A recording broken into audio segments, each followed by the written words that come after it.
पैसा कमाना कितना ज़रूरी है, इसके लिए दिन रात मेहनत की जाती है, ये तो हम सब अच्छे से जानते हैं। लेकिन क्या सिर्फ पैसा आने से फाइनेंशियल प्रॉब्लम्स अपने आप खत्म हो जाती हैं? सच तो यह है कि एक अच्छी इनकम होना बस पहला कदम है। असली गेम चेंजर है उस पैसे को सही से मैनेज करना। आज के इस एक्सप्लेनर में हम इसी आर्ट ऑफ फाइनेंशियल मैनेजमेंट पर डीप डाइव करने वाले हैं और समझेंगे कि एक structured, stress free financial life आखिर कैसे बनाई जाती है। तो चलिए सीधे शुरू करते हैं। एक बहुत ही कमाल का थॉट हमारे सोर्स मटेरियल से निकल कर आता है कि पैसे कमाना एक स्किल है, लेकिन उसे संभालना एक आर्ट है। लिटरली ये एक बड़ा पैराडाइम शिफ्ट है। पढ़ाई, नई टेक्निक्स, प्रमोशंस, ये सब कुछ अर्निंग की स्किल बढ़ाते हैं, लेकिन फाइनेंशियल सक्सेस तब तक नहीं मिलती जब तक इस आर्ट को, यानी पैसे को संभालने की कला को मास्टर न कर लिया जाए। अर्निंग से मैनेजिंग तक का ये सफर ही दरअसल फाइनेंशियल फ्रीडम की दिशा तय करता है। इस पूरी चर्चा को 6 आसान हिस्सों में देखा जाएगा। पहले आर्ट ऑफ मनी मैनेजमेंट, फिर द 20% फाउंडेशन, उसके बाद smart loan and debt limits और the CIBIL score report card, फिर आज के ज़माने का सबसे hot topic digital safety and fraud prevention, और आखिर में इन्वेस्टमेंट्स एंड फ्यूचर सिक्योरिटी पर बात करेंगे। तो चलिए सबसे पहले फाउंडेशन सेट करते हैं। Section 1, art of money management. एक बहुत ही कॉमन मिसकंसेप्शन है कि हाई इनकम का मतलब है जीरो फाइनेंशियल स्ट्रेस, लेकिन डेटा और एक्सपर्ट्स बिल्कुल अलग स्टोरी बताते हैं। ऐसे बहुत से केसेस हैं जहां लोग लाखों कमा रहे हैं, फिर भी महीने के आखिर में बजट हिला हुआ होता है। रीजन? प्रॉपर प्लानिंग का ना होना। पैसा कितना आ रहा है उससे कहीं ज्यादा इंपॉर्टेंट ये जानना है कि वो पैसा जा कहाँ रहा है। अगर प्लानिंग वीक है तो इनकम चाहे कितनी भी हो हमेशा कम ही लगेगी। अब देखते हैं कि ये सॉलिड प्लानिंग शुरू कहाँ से करनी है। बढ़ते हैं सेक्शन 2 की तरफ, द 20% फाउंडेशन। यहाँ सबसे पहला और क्रूशल रूल सामने आता है। इनकम का एक फिक्स्ड हिस्सा सेविंग्स के लिए निकालकर अलग रख देना चाहिए। अक्सर गलती क्या होती है, पहले सारे खर्च कर लिए जाते हैं और सोचा जाता है कि भाई जो बचेगा वो सेव कर लेंगे। लेकिन अप्रोच बिल्कुल उल्टी होनी चाहिए। इनकम चाहे छोटी हो या बड़ी, सबसे पहले सेविंग का हिस्सा अलग करना और इस आदत को कंसिस्टेंटली फॉलो करना ही फ्यूचर को वाकई में सिक्योर बनाता है। तो एक्सपर्ट्स का रिकमेंडेशन क्या है? उनके मुताबिक कम से कम 20% इनकम को सेव करना एक एब्सोल्युटली वाइटल हैबिट है।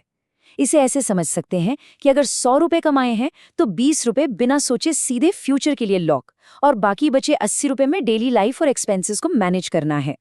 ये छोटा सा 20% का हिस्सा आगे चलकर एक मैसिव सेफ्टी नेट में बदल जाता है। बचत के बाद अब बात आती है एक ऐसे जाल की जिसमें लोग सबसे ज्यादा फंसते हैं। Section 3, smart loan and debt limits. आजकल लोन्स और क्रेडिट कार्ड इतने इजीली मिल जाते हैं कि अक्सर उनका बिना सोचे समझे इस्तेमाल होने लगता है। एक तरफ है शौक के लिए लिए गए अनप्लान्ड लोन्स और दूसरी तरफ है रियल नेसेसिटी, यानी असली जरूरत। बिना किसी सॉलिड प्लान के लोन लेने का नतीजा क्या होता है? ईएमआई का भारी प्रेशर मंथली बजट और दिमाग की शांति को पूरी तरह तबाह कर देता है। सोर्स मटेरियल हमें क्लियरली वार्न करता है कि लोन हमेशा और लिटरली हमेशा तभी लेना चाहिए जब उसकी सच में कोई अनअवॉइडेबल नेसेसिटी हो। अब अगर लोन लेना ही पड़े तो लिमिट क्या होनी चाहिए? इसका एक गोल्डन मैथमेटिकल रूल है, 30 से 40%, यानी सारी ईएमआईज मिलाकर टोटल मंथली इनकम के 30 से 40% के अंदर ही होनी चाहिए। अगर इस लिमिट को क्रॉस किया गया तो समझिए रेड फ्लैग है, बजट का बैलेंस बिगड़ना तय है। इस लिमिट में रहने से फाइनेंशियल प्रेशर नहीं आता और डेली लाइफ बिल्कुल स्मूथली अनडिस्टर्ब चलती रहती है। इन ईएमआईज को टाइम पर मैनेज करने का एक सीधा असर हमारी फाइनेंशियल रेप्यूटेशन पर पड़ता है। Section 4, the CIBIL score report card. School के दिन याद है? वहां रिपोर्ट कार्ड बताता था कि साल भर कैसा परफॉर्म किया। फाइनेंशियल दुनिया में सिबिल स्कोर वही सेम रिपोर्ट कार्ड है। ये डायरेक्टली रिफ्लेक्ट करता है कि टाइम पर बिल्स और ईएमआईज पे किए जा रहे हैं या नहीं। एक स्ट्रॉन्ग स्कोर का मतलब है कि फाइनेंशियल डिसिप्लिन एकदम टॉप नॉच है और बैंक के सामने रिलायबिलिटी पूरी है। और इस स्ट्रॉन्ग रिपोर्ट कार्ड का प्रैक्टिकल फायदा क्या होता है? जिंदगी में आगे चलकर कई डोर्स इजीली अनलॉक हो जाते हैं। कभी भी बड़ी ज़रूरत आने पर पर्सनल लोन्स, बिजनेस एक्सपैंड करने के लिए लोन्स या अपना सपनों का घर लेने के लिए होम लोन्स मिलने के चांसेस बहुत बढ़ जाते हैं। बैंक्स पीछे नहीं हटते, बल्कि अच्छे और सस्ते इंटरेस्ट रेट्स खुद आगे बढ़कर ऑफर करते हैं। चलिए अब शिफ्ट करते हैं एक ऐसे मुद्दे पर जो आज की डिजिटल दुनिया में सबसे अर्जेंट है।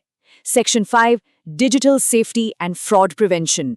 आज के ज़माने में जब सब कुछ हमारे स्मार्टफोन्स में है तो डिजिटल फ्रॉड्स भी आग की तरफ फैल रहे हैं। इसलिए सेफ्टी के ये 2 स्टेप्स तो हमेशा फॉलो होने चाहिए।